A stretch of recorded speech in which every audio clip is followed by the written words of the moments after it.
Perlas del libro de Jeremías. ¿Qué es lo que permite que usted viva confiado? ¿Dónde radica su confianza? Hay quienes viven confiados porque según ellos tienen un trabajo estable. Hay quienes viven confiados porque tienen una cuenta de ahorros. Y a nivel de las naciones, hay naciones que se sienten confiadas porque tienen bombas nucleares dentro de su arsenal. ¿Qué es lo que en sí puede darnos confianza y seguridad? Buen día.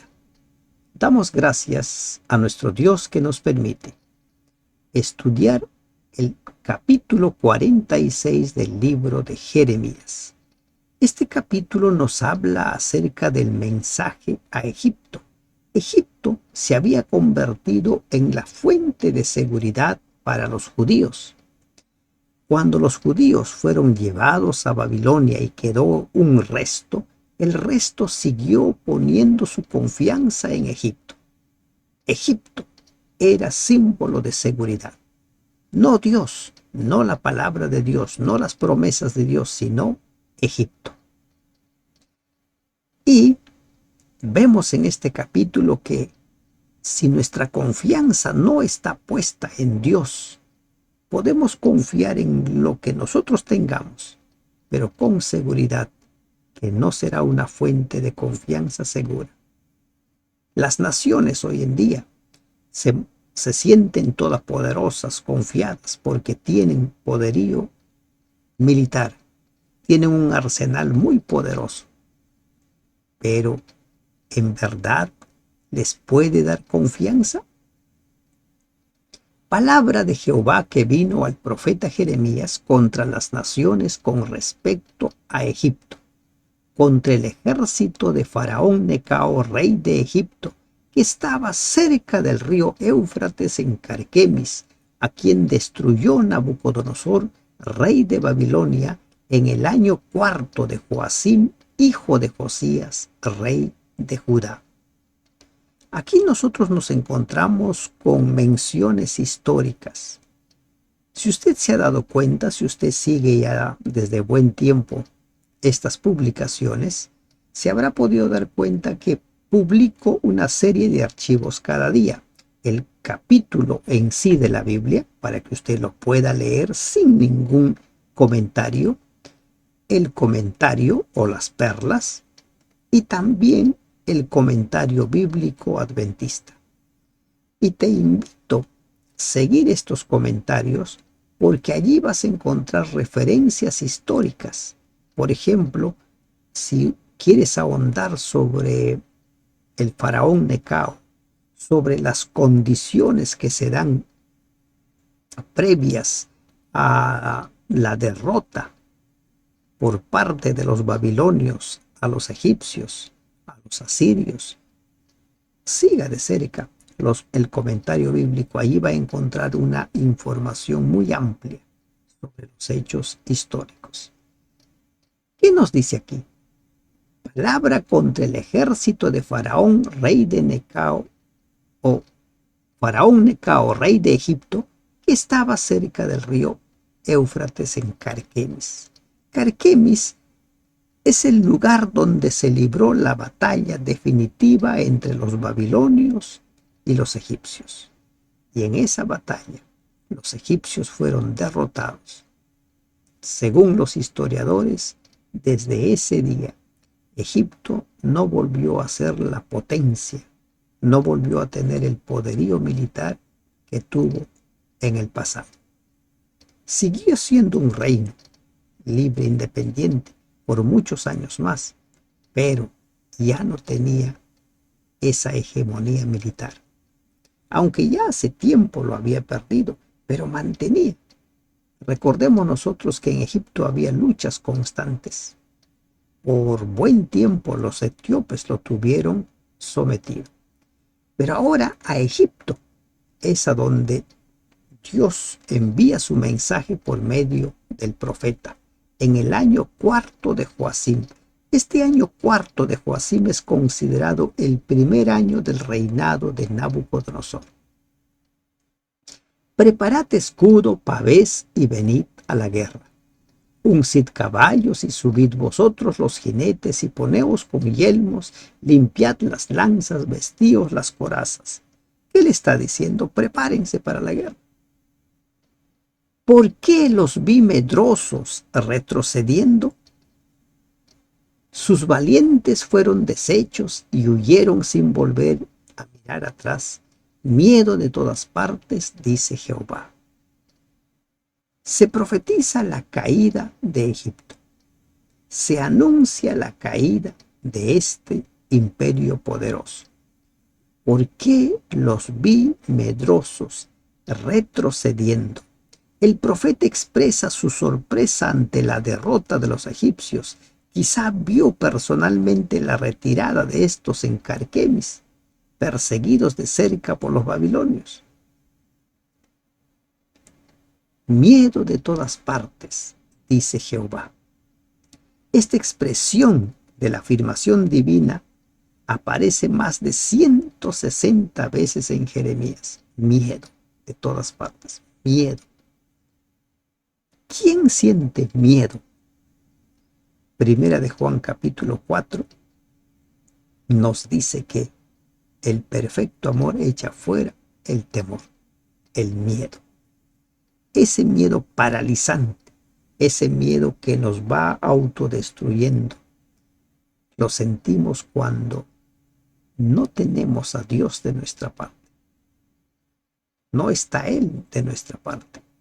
Los que confían en Jehová, dice el Salmo 125:1, son como el monte de Sión, que se mantienen firmes. Miedo. Ahora los egipcios estaban llenos de miedo. No huye el ligero ni el valiente escape. Al norte, junto a la ribera del Éufrates, tropezaron y cayeron. ¿Quién es este que sube como río y cuyas aguas se mueven como ríos? ¿Quién es este? ¿No? Egipto, país donde prácticamente no llueve, dependía de las inundaciones anuales del Nilo para su riego. Cuando el Nilo crecía hasta su punto más elevado en septiembre y octubre, llegaba el acontecimiento culminante del año. Estas crecidas fueron cuidadosamente registradas desde tiempos muy antiguos. El profeta emplea aquí la figura de la inundación del Nilo para representar a los ejércitos egipcios que cubren Palestina y Siria. Recuerden que el faraón Necao es quien da muerte al rey Josías. ¿Quién es este? Egipto como río se ensancha y las aguas se mueven como ríos, dijo. Subiré, cubriré la tierra, destruiré la ciudad y a los que en ella moran. Ese era el plan, el proyecto de Egipto. Convertirse ahora en la nueva nación. En esos tiempos, en el año 612-11 aproximadamente, los babilonios derrotaron a los asirios, que había reinado como la potencia dominante por más de 2 siglos. Ante este vacío, Egipto considera que es su tiempo.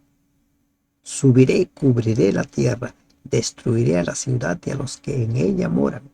Subid caballos y alborotaos carros y salgan los valientes, los etíopes y los de Put que toman escudo y los de Lud que toman y entesan arco.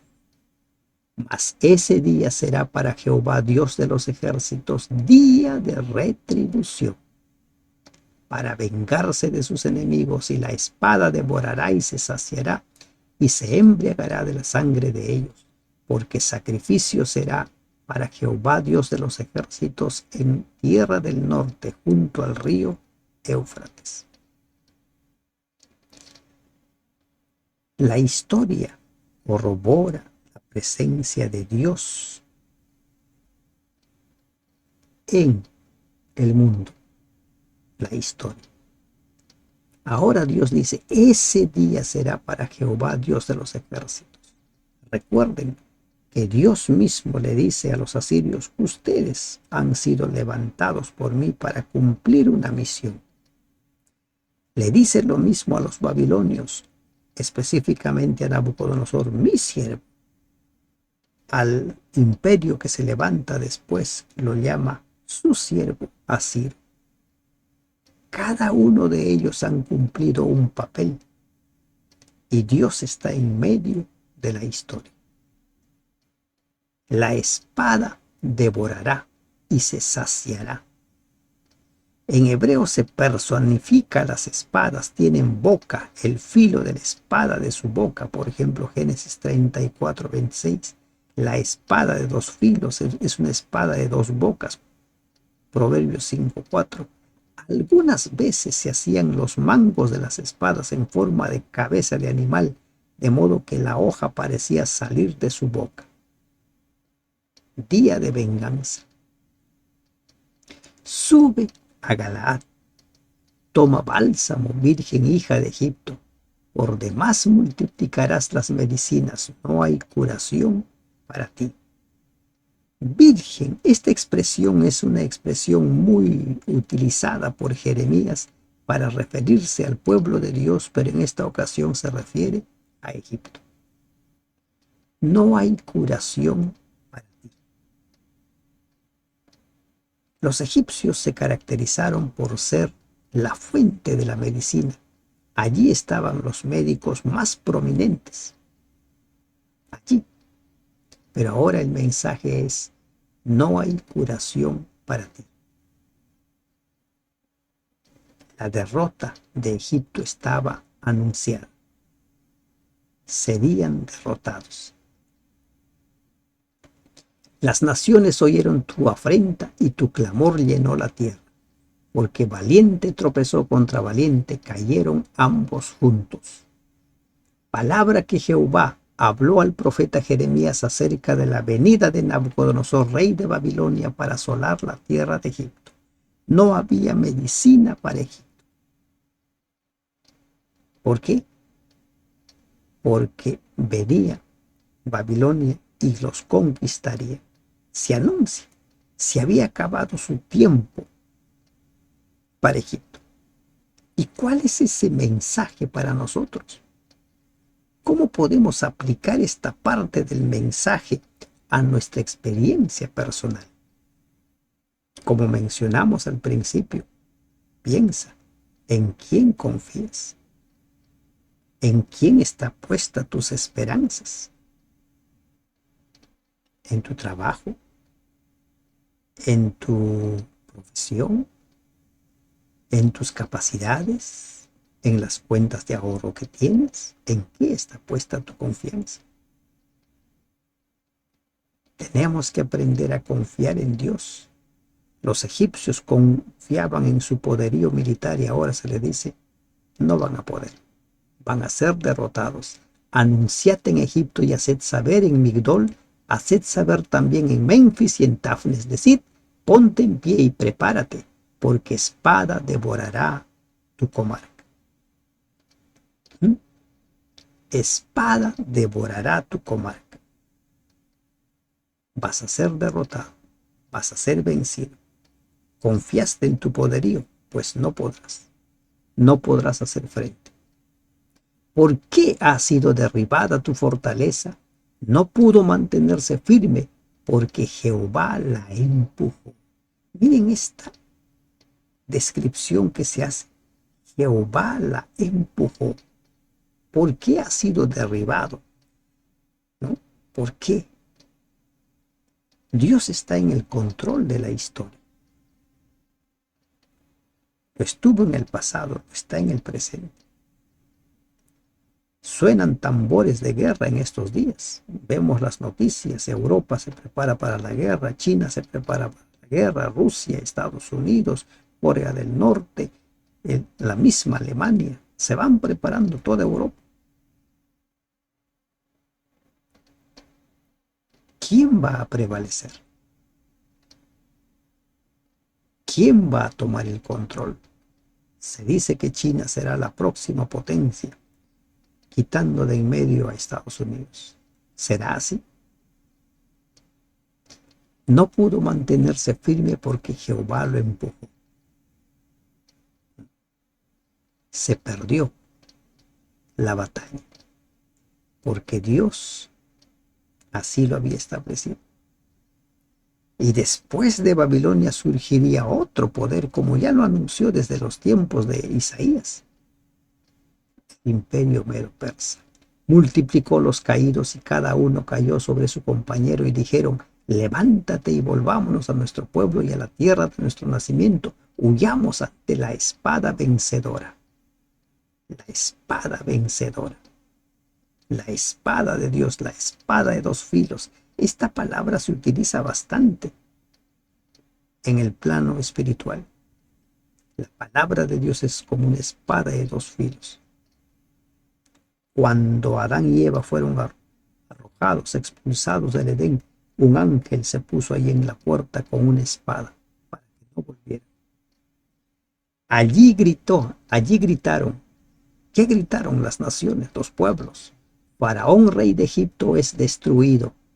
Dejó pasar el tiempo señalado.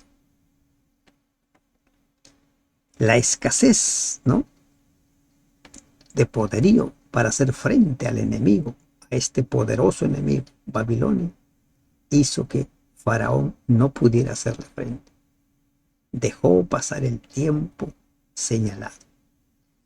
Es posible que aquí se haga referencia a que la nación egipcia dejó pasar su día de oportunidad. A cada nación se permite que ocupe su lugar a fin de ver si ha de cumplir el propósito que Dios tiene para ello.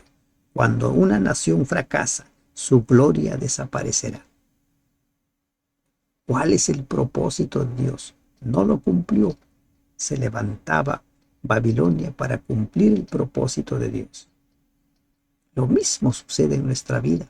¿Cuál es el propósito de nuestra existencia? ¿Ya sabes cuál es el propósito de tu vida? ¿Y cómo podemos determinar cuál es el propósito de nuestra vida?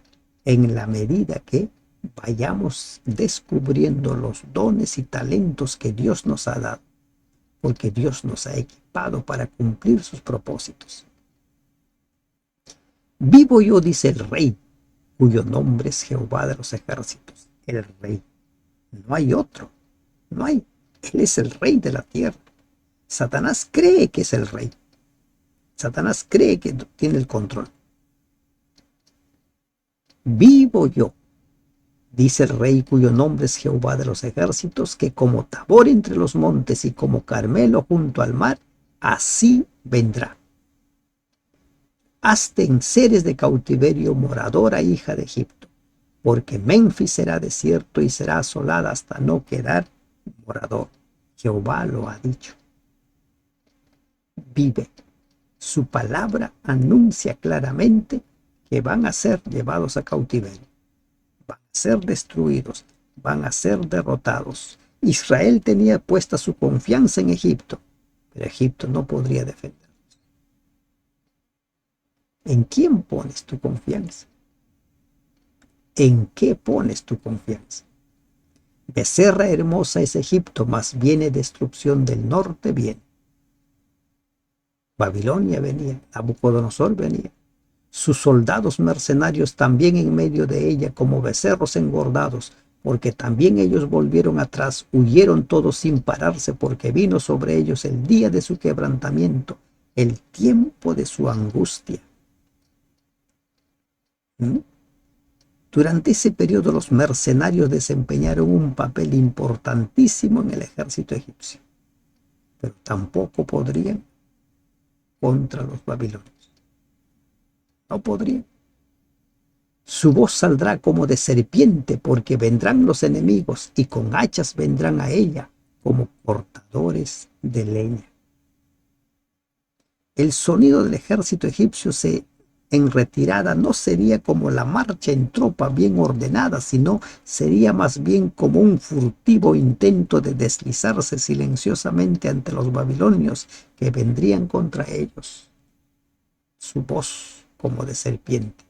Cortarán sus bosques, dice Jehová, aunque sean impenetrables, porque serán más numerosos que langostas, no tendrán número.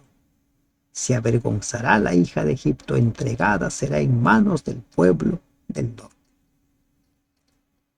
Recordemos que bosques, árboles, proféticamente hablando, es símbolo de multitudes, de gente, de pueblos, así como las aguas. Se avergonzará, ha sido derrotado. Estaba anunciado la derrota.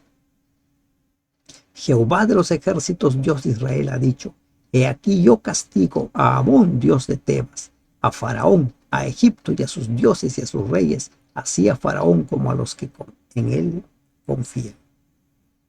Yo castigo, yo hago. ¿Sobre Israel o sobre Egipto?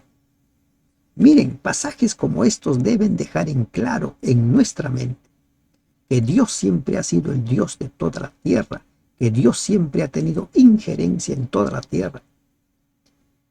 Mucho se habla de que solamente Dios era el Dios de los israelitas, que sus mandamientos los dio solo para los israelitas, que solo eran los israelitas. No, Dios siempre ha sido el Dios de toda la tierra. Siempre ha tenido el control, ha dado su oportunidad a cada pueblo, les ha anunciado sus verdades a cada pueblo, siempre. Y los entregaré en mano de los que buscan su vida, en mano de Nabucodonosor, rey de Babilonia, y en mano de sus siervos, pero después será habitado como en los días pasados, dice Jehová. Va a ser derrotado, pero después va a ser habitado. Este versículo revela el verdadero propósito de los castigos que Dios enviaría sobre Egipto. Los castigos no serían enviados para destruir por completo el país, sino para llevarlo al arrepentimiento por medio de la humillación. Y algo más aquí. Cuando se habla de Babilonia se dice que no será habitado. Cuando se habla de Egipto se dice que será habitado. ¿Se han dado cuenta que hasta nuestros días Babilonia no volvió a levantarse, no volvió a ser habitado? Se han hecho intentos, pero no ha sido posible. Y ahora viene el mensaje para el pueblo de Dios en los dos últimos versículos de este capítulo. Ha puesto toda su confianza en Egipto. ¿Y cuál es el llamado? Tú y tú no temas, siervo mío Jacob, no temas. Los egipcios no te pueden defender, yo sí. Ese es el mensaje. Y el mensaje es el mismo hoy para ti y para mí. ¿Confías en tu trabajo? ¿Confías en la estabilidad laboral que tienes? ¿Confías en la empresa que tienes? ¿Confías en los recursos que tienes? No. Como Egipto, pueden desaparecer. Ya ha sucedido. Viene una crisis y se termina todo. La empresa más estable termina por cerrar. Y tú no temas, siervo mío Jacob, ni desmayes, Israel, porque he aquí yo te salvaré de lejos, y a tu descendencia de la tierra de su cautividad, y volverá Jacob y descansará y será prosperado, y no habrá quien lo atemorice. El terrible cuadro de derrota para Egipto que se ha trazado en este capítulo termina con un mensaje de esperanza para Israel. Ese es el Dios que tenemos, siempre nos da un mensaje de esperanza. Los castigos que Dios infligirá sobre los vecinos de Israel, así como los que debía sufrir el pueblo judío, tenían el propósito de hacer volver a los hijos de Jacob a Dios. Las pruebas que Dios permite que tú atravieses tienen un propósito, que vuelvas a Él, que vuelvas tu mirada, no que te rebeles. No que digas, Dios no existe. Si Dios existiera, no permitiría esto. Tú, siervo mío Jacob, no temas, una vez más, no temas. Dice Jehová, porque yo estoy contigo, porque destruiré a todas las naciones entre las cuales te he dispersado. Pero a ti no te destruiré del todo. Hay una oportunidad más para su pueblo. El Dios de las segundas oportunidades siempre te va a dar una segunda oportunidad, siempre te espera. No te destruiré del todo, sino que te castigaré con justicia. Castigado con justicia, según lo que necesita, según lo que debe recibir con justicia. De ninguna manera te dejaré sin castigo. De ninguna manera nuestras acciones dejarán de tener consecuencias. Siempre va a haber consecuencias. Dios nos perdona, pero siempre va a haber consecuencias. Israel tenía puesta su confianza en Egipto. Egipto desapareció. No podía defenderlos. ¿En qué tienes puesta tu confianza? Pon tu confianza en Dios. Los que confían en Jehová, dice el Salmo 125:1, son como el monte de Sión, que no se mueve, que permanece para siempre. Confía en el Señor. Entrégale a Él tu vida. Que Dios te bendiga. Amén.